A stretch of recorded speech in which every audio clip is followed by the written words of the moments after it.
Many of the country's 72.8 million eligible voters, having spent considerable sums of money on travel, face the same dilemma.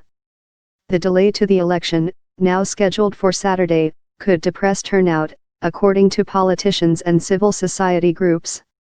That in turn would reduce the mandate of the eventual winner to rule Africa's most populous country and its biggest economy.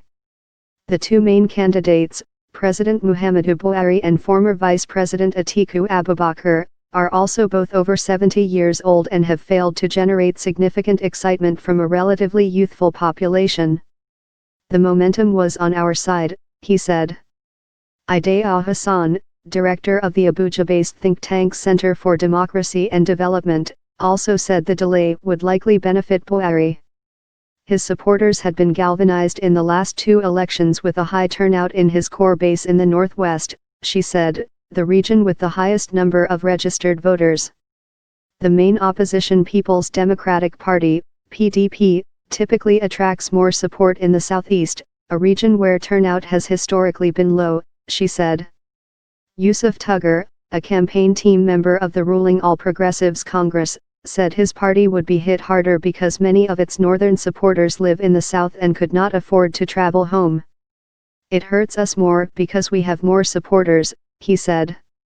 Voter turnout decline. Turnout in presidential elections has declined steadily since 2003 from nearly 70% to just 44% in 2015. That is largely because of growing disenchantment with a political class seen as corrupt and out of touch with a population that includes a high proportion of people living in extreme poverty. Hassan said that, irrespective of the outcome, lower voter numbers would be dangerous for the winner. Sooner or later many people will question the legitimacy of elected representatives, especially when they have not participated in the process, said Hassan. Such concerns have led to the announcement of measures aimed at boosting turnout. The Interior Ministry said Friday would be a public holiday, to give people time to travel to the polls, while fuel suppliers cut the price of petrol, and a trade union that operates bus routes nationwide agreed to provide discounts for trips to voting points. The hope was that people would overcome the difficulties involved in making a second trek to the polls.